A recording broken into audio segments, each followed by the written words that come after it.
জয় Hind friends, আজিৰ ভিডিঅ'খনত আমি অসম পুলিচৰ বাবে ইণ্ডিয়ান ইকনমিৰ MCQs কেইটা চাম। ইয়াৰে প্ৰিভিয়াছলি আমি এটা ক্লাছ কৰিছিলোঁ ইণ্ডিয়ান ইকনমিৰ ওপৰত। আজি আমাৰ কেইটামান MCQs থাকিব নেশ্যনেল ইনকামৰ ওপৰত, ঠিক আছে। গতিকে আৰম্ভণি কৰোঁ। এই ভিডিঅ'টো বহুত ইম্পৰ্টেণ্ট হয় আমাৰ অসম পুলিচৰ বাবে, গতিকে ভালকৈ চাব। তো আৰম্ভণি কৰোঁ ফাৰ্ষ্ট কুৱেশ্যনেদি। আমাৰ দ্য ফাৰ্ষ্ট কুৱেশ্যনটো দিয়া আছে, the term mix economy denote, mix ইকনমিটো কি বুজায়? And the options are given here: existence of both rural and urban sector.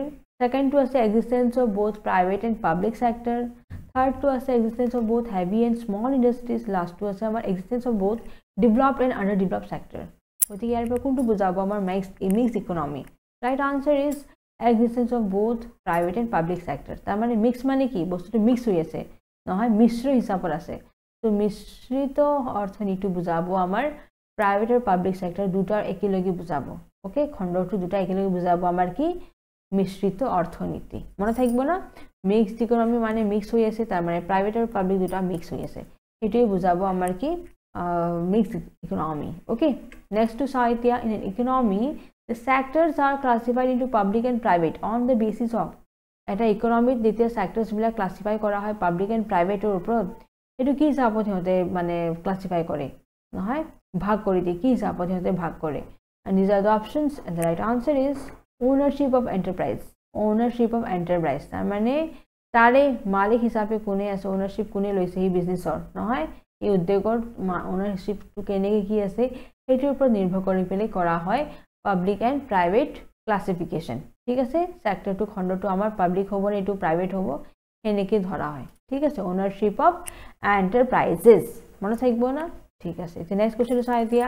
The dual economy is a mixture of, dual economy যে হয় আমাৰ এইটো বস্তু কিহৰ মিক্সচাৰ হয়, কিহৰ মিশ্ৰণটো বুজায়? And these are the options and the right answer is traditional agriculture sector and modern industrial sector. আমাৰ ডুৱেল ইকনমি মানে কি? দুটা ইকনমি বুজাই আছে, নহয় দুটা অৰ্থনীতিৰ মিক্সচাৰ হিচাপে বুজাই আছে।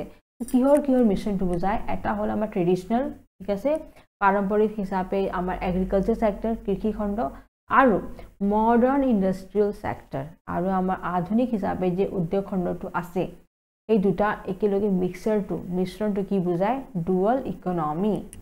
মনত থাকিব না, ডুৱেল ইকনমি, ঠিক আছে। ডুৱেল ইকনমিটো বুজাব আমাৰ mixture of traditional agriculture sector and modern industrial sector. Okay, next কুৱেশ্যনটো চাই এতিয়া।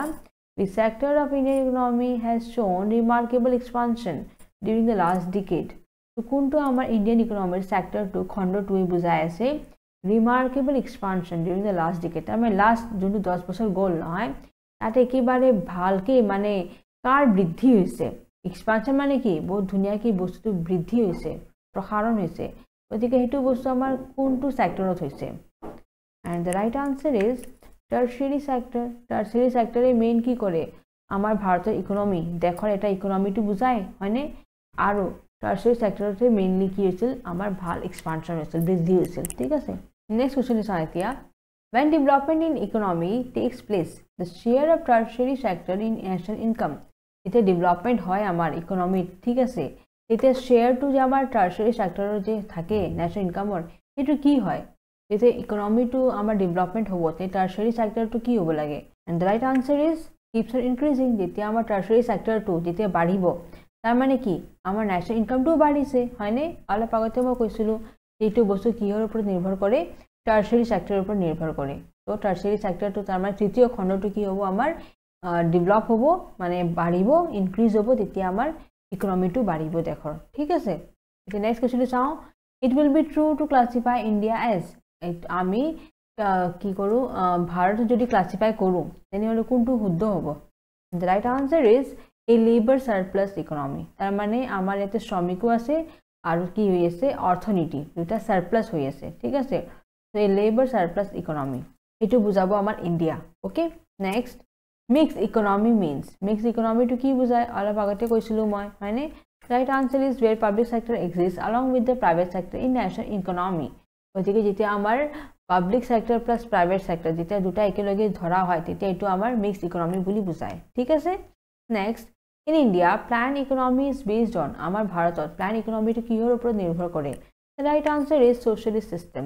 ছ'চিয়েলিষ্টৰ ছিষ্টেম, তাৰমানে আমাৰ ছ'চিয়েল ছিষ্টেমৰ ওপৰত নিৰ্ভৰ কৰে যে আমাৰ প্ল্যান ইকোনমিটো কেনেকুৱা হ'ব ঠিক আছে প্ল্যান ইকোনমিটো আমাৰ কিহৰ ওপৰত বেস হয় socialist system next to চাও এতিয়া the economic liberalization in India is started with আমাৰ economic liberalization যে হয় কিহৰ লগত মানে আৰম্ভণি হৈছিল okay and the right answer is substantial changes in industrial licensing policy economic liberalization যে হয় আমাৰ বস্তুৰ ফ্ৰীডম টু কিহৰ লগত আৰম্ভণি হৈছিল যেতিয়া আমাৰ পলিসি বিলাকত ইন্ডাস্ট্ৰিয়েল পলিসিৰ ওপৰত লাইসেন্স যেতিয়া দিয়া গৈছিল সাবস্টেন্সিয়েল চেঞ্জেস আহিছিল তেতিয়া আমাৰ ইকোনমিক লিবাৰেলাইজেশনটো আৰম্ভণি হৈছিল মনত থাকিব না ইকোনমিক লিবাৰেলাইজেশন মানে আৰম্ভণি হৈছিল কেতিয়া substantial changes in economic that is industrial licensing policy এতিয়া ইন্ডাস্ট্ৰিয়েল কেনেকৈ লাইসেন্সটো দিয়া যায় এই প্ৰসেসটো যেতিয়া চেঞ্জেস আহিছিল প্ৰসেসত তেতিয়া আমাৰ ইকোনমিক লিবাৰেলাইজ হৈ গৈছিল ঠিক আছে next in India Hindu rate of growth is associated with which of the following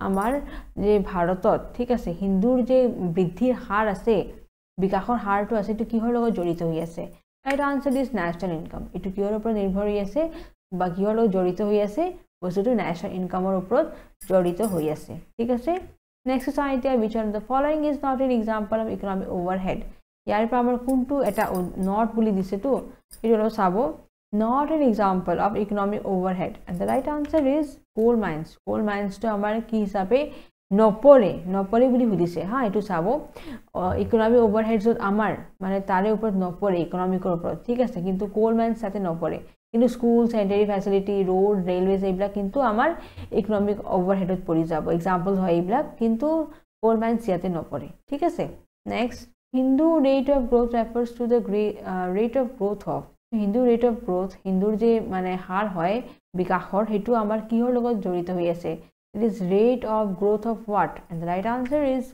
GDP tar mane GDP jete baribo amar Hindu rate of growth to baribo okay tar mane tar upor nirbhor hoi ase amar GDP growth haror logot jorito hoi ase Hindu rate of growth Hindu bikashor har thik ase next to ase amar who had estimated national income in India first prothomate thik ekebare national income kune mane ulaisil kune akolon korisil The right answer is Dadabhai Naoroji amar first बहुत important question hoy je Dadabhai Naoroji amar first ki ulaisil national income to ulaisil bharator thik ase that is Dadabhai Naoroji okay next question to hoy who wrote a book describing the theory of economic drain in India during British rule এই Dadabhai Naoroji je hoyte bhal eta economist hoy hei karone to বহুত ধুনিয়া কই লাভ পারিছিল ঠিক আছে এতিয়া আমার হুদিছে who wrote a book কোনে কিতাপখন লিখিছিল আর তোর কিতাবত কি মেনশন করা আছিল আমার ভাৰতৰ ঠিক আছে ইকোনমিক ড্ৰেইন মানে ইকোনমিক টু কেনেকে আমাৰ ইয়াৰে অৰ্থনীতিটো একেবাৰে মানে প্ৰবলেম আহি গৈছিল ডিউৰিং ব্ৰিটিছ ৰুল ঠিক আছে ব্ৰিটিছ ৰুল যেতিয়া চলি আছিল আমাৰ ইয়াতে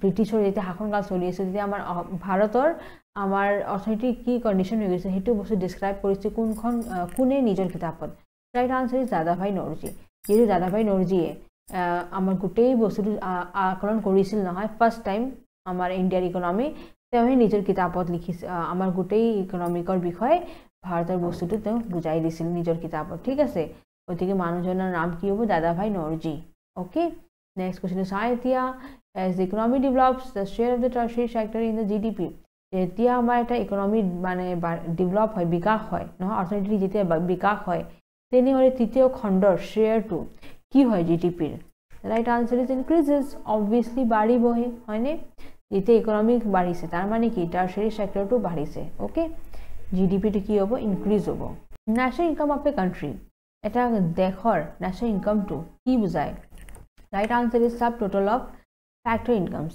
আমার ন্যাশনাল ইনকাম টো কি বুজায় টোটাল ফ্যাক্টর ইনকামস যে হয় সবৰে যোগফল ঠিক আছে সবৰে যোগফলটো ফ্যাক্টৰ ইনকামস যোগফলটো বুজায় আমাৰ national income of a country okay national income টু কি বুজায় তো ফ্যাক্টর ইনকাম যি থাকে আমাৰ তাৰে যোগফলটো বুজায় ওকে নেক্সট কোৱেশ্চন টু আছে the new GDP series released by CSO in Feb 1999 is with reference to base price of what গতিকে আমাৰ নতুন জিডিপি সিৰিজ ৰিলিজ হৈছে মানে একচুয়ালি এটো 99 এৰ কথা চলি আছে ঠিক আছে সো এটো আমাৰ বাই CSO মানে সেন্ট্ৰাল স্ট্যাটিস্টিক্যাল অৰ্গানাইজেশন ওকে যিনে এটোৱে তো ৰিলিজ কৰে আমাৰ জিডিপি বস্তুটো ফাইনেন্সৰ যিমান কথাবিলাক আছে এটো কোনে গণনা কৰে CSO অলপ আগতে মই কৈছিলো ইয়াৰ প্ৰিভিয়াস ভিডিওখনত অলপ আগতে মানে অলপ আগৰ ভিডিওখনত মই কৈছিলো আপোনালোকৰ CSO ওলাই সেন্ট্ৰাল স্ট্যাটিস্টিক্যাল অৰ্গানাইজেশনে গুটেই গণনা কৰে তো এইটোৱে আমাৰ GDP সিৰিজটো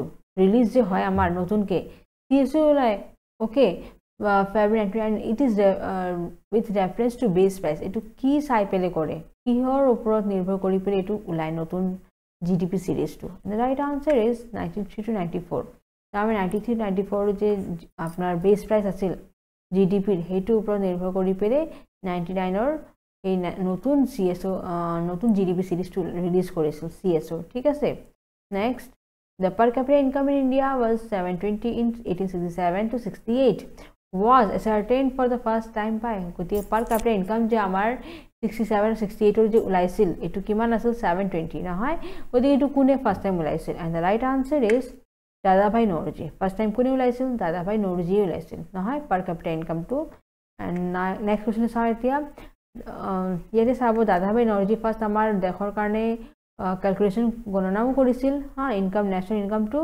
আৰু কেতিয়া কৰিছিল 67 to 68 ৰ কাৰণে উলাইছিল ইট ওয়াজ 720 আৰু তে নিজৰ কিতাপতো এটো বস্তু লিখিছিল যে ব্ৰিটিছৰ শাসন কালত আমাৰ দেশৰ কি হৈছে নহয় ওকে এতিয়া নেক্সট কোৱেশ্চন চাই এতিয়া ইকোনমি বিষয় গুটেই কথাটো কৈ দিছিল হা দাদাভাই নওরজিয়ে নিজৰ কিতাপত আমাৰ ভাৰতৰ ইকোনমিৰ বিষয় ধুনিয়া ডেসক্ৰিপশন দিছিল নিজৰ কিতাপত আৰু তেওঁ উলাইছিল 1867 to 68 ৰ কাৰণে ইনকাম টু পাৰ ক্যাপিটা ইনকাম উলাইছিল ওকে দাদাভাই নওৰজি ভেৰি ইম্পৰ্টেন্ট কোশ্চেন মনত ৰাখিব হা নেক্সট আছে কোশ্চেনটো আমাৰ the growth rate of per capita income at current price is higher than that of the per capita income at constant prices because the latter takes into account the rate of what গতিকে এতে কোশ্চেনটো কি কৈছে growth rate of per capita income ৰ যে বিকাশৰ হাৰটো হয় at current price এটো আমাৰ বেছি হয় কিহৰ per capita income at constant price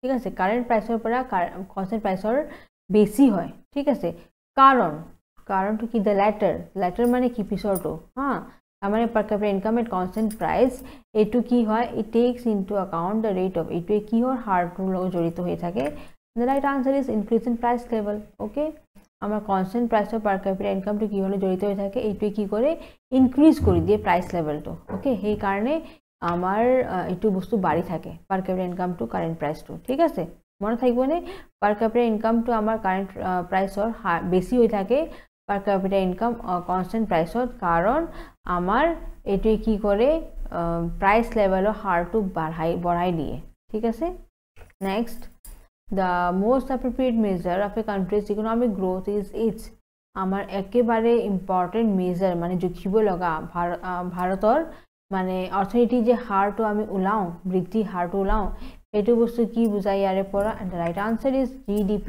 এটো কি বুজাই gross domestic product তাৰ মানে GDP ঠিক আছে নেক্সট চাই এতিয়া which one among the following countries has the lowest GDP per capita কোন জন ইয়াৰে পৰা অপশন দিয়া আছে ইয়াৰ পৰা কাৰ মানে GDP একেবাৰে কম হয় হা per capita একেবাৰে কম হয় the right answer is India আমাৰ ইন্ডিয়াৰ GDP একেবাৰে কম বুজি পাইছেনে বাকি কিন্তু আমাৰ ইন্ডিয়া চাইনা তাৰ পিছত ইন্দোনেছিয়া শ্ৰীলঙ্কা এইবিলাকৰ বেছিয়ে হয় আমাৰ ভাৰততকৈ ঠিক আছে কিন্তু আমাৰ ভাৰতৰে কম অলপ okay next which one of the following is the correct sequence in the decreasing order of contribution of different sources to GDP of India okay আমাক কি কৰিব দিছে ডিক্ৰিজিং অৰ্ডাৰ বস্তুটো বহাব দিছে GDP হিস আমাৰ ভাৰতৰ ওকে আৰু দিয়া আছে অপশন কেইটা A B C আৰু D the right answer is প্ৰথমটো হ'ব আমাৰ মানে বস্তুটো আমাক কি কৰিব দিছে ডিক্ৰিজিং অৰ্ডাৰ মানে বস্তুটো চাব দিছে নহয় গতিকে ফাৰ্স্ট হ'ব সাৰ্ভিস আমাৰ একেবাৰে বেছি হয় হা GDP to tertiary sector পৰি যায় নহয় তাৰ পিছত ইন্ডাস্ট্ৰি হ'ব তাৰে পিছত কি হ'ব এগ্ৰিকালচাৰ হ'ব ঠিক আছে প্ৰথমতে হ'ব হেৱা বিভাগ তাৰ পিছত ইন্ডাস্ট্ৰি মানে উদ্যোগ বিভাগ তাৰ পিছত হ'ব আমাৰ কৃষি বিভাগ ওকে গতিকে হেনেকে আমাৰ বস্তুটো ডিক্ৰিজ অৰ্ডাৰত মই দি দিছো ওকে GDP ৰ আমাৰ ভাৰতৰ ওকে আজি ভিডিঅ'ৰ এইটো লাষ্ট কোৱেশ্চন আছিল আশা কৰিছো আপোনালোকে অৰ্থনীতিৰ বিষয় বহুত ভাল আইডিয়া হৈ গৈছে আৰু পৰীক্ষাৰ কাৰণে পঢ়িব পৰা হৈছে নহয় Thank you for watching. Jai Hind.